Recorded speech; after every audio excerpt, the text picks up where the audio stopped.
Okay, this is kind of going to be a long one because I'm reading. It's a it's basically a children's book that one of my friends wrote. So, if you don't have time, you could scroll by, but if you do, I thought it was a really groovy book. So, it's called Before the Store. Before the store, our great grandparents looked to nature for everything they needed: their clothes, their food, and even their medicine was from the plants, roots, animals of the forests and fields and the creeks and the plains. Before the store, there were many different animals that lived here. They were all important, just like the many different plants and roots that grow in our forests, fields, and streams and plains. Before the store, our mothers and aunties needed to go shopping in the forest. She made a basket from cattails to put the things she gathered into her basket that she had made from cattails and wreaths. She would fill her shopping basket full of roots and berries from the forest and the fields and the plains before the store.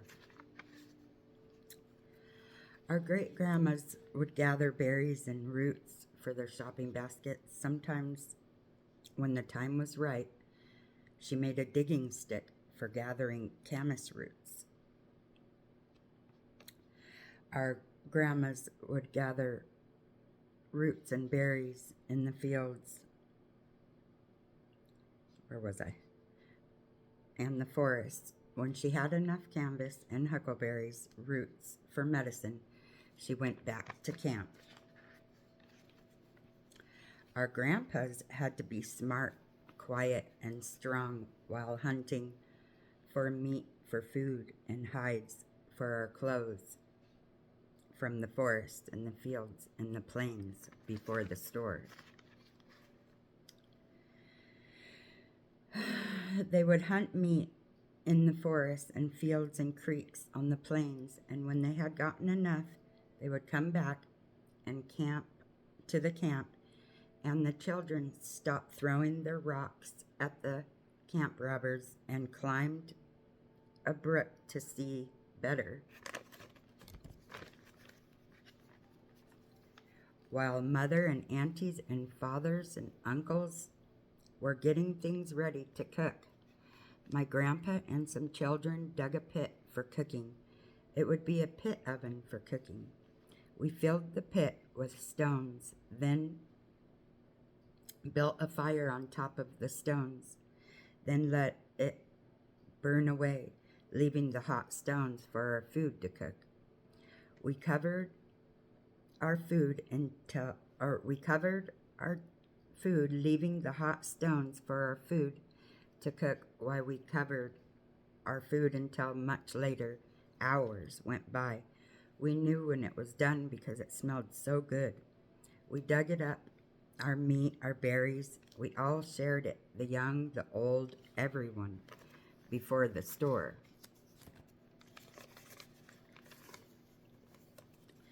After we were all full, Mother tacked out the hide that Father got.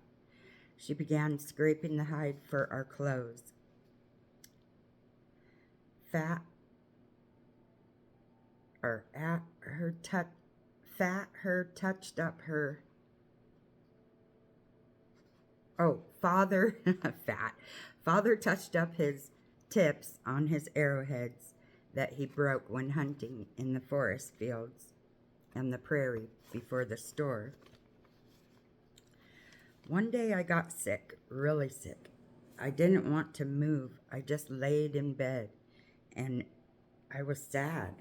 My mother tried to make some medicine, but it didn't work. They didn't know what was wrong.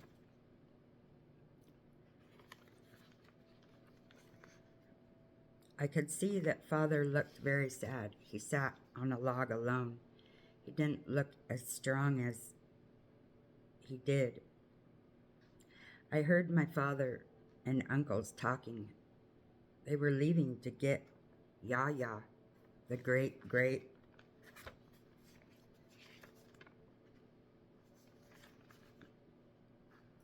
auntie. She lived where our forest fields met the plains. 3 days later, my father and uncles returned with the Yaya.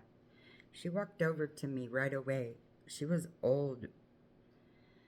Her eyes were kind, and she reached out her hand and gently touched my cheek with her back of her hand and smiled. I never met her before, but I knew she loved me, and I loved her.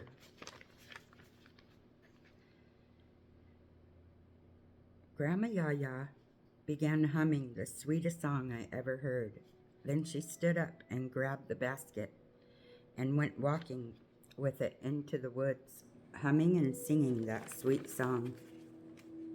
She came back at the end of the day and sat down beside me and smiled at me with her kind eyes. Then she began taking the things that she had gathered out of her basket, and the roots were strange to me. She stared, singing that song,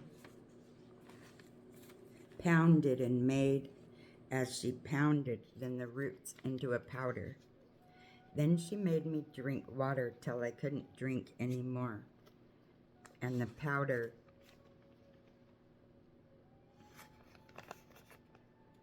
Grandma Yaya gave me the powder and sang till I fell asleep.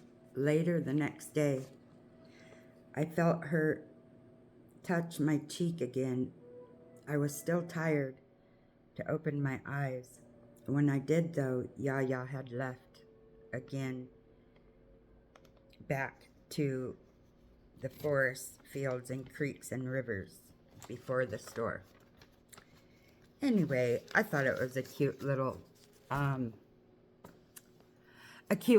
book that someone wrote while they were incarcerated several years ago.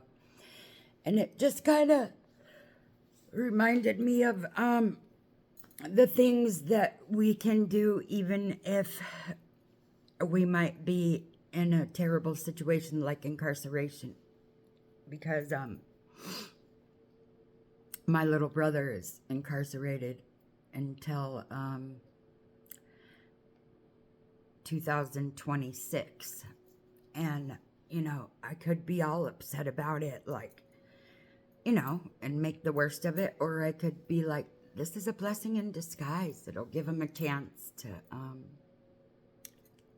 make whatever he can out of the situation. And especially because he'll get off opiates. And so that just reminded me of the things that can happen while you're incarcerated, because I thought that was a very beautiful story that one of my friends wrote when they were incarcerated. Anyway, that's it. Just wanted to share that, and you all have a beautiful day. Bye-bye now.